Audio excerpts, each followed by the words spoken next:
So, I just got this idea. Oh yeah, I'm on location right now. Sitting in a parking lot outside a wedding in Malvern. A real upscale area. So if you hear any ambient noises, that's why. Anyway, I started that Homicide Detective Magazine podcast 3 weeks ago, doing one classic murder case per week to begin with.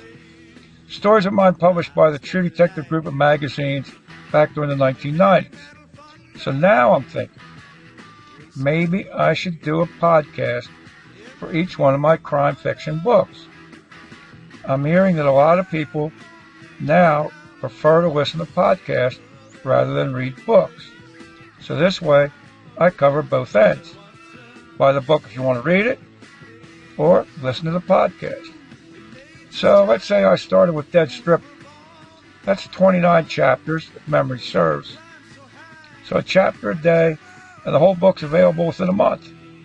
And once it's up, all the chapters are available from then on. And then next, I'd probably go with Cleopatra Murder.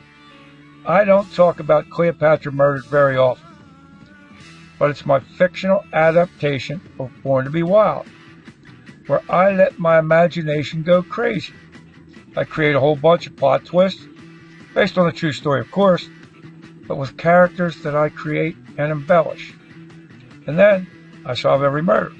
That is, the main character eventually solves every murder.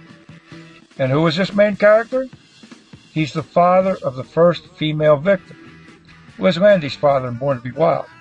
But in this series, he's a grieving father and a military veteran with balls, a kick-ass who goes after the bad guys just like Charlie Bronson did in the Death Wish series.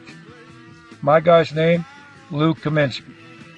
And Lou eventually solves all the Marsh murders, plus a whole bunch of other shit that he runs into along the way. And it ain't pretty for the bad guys.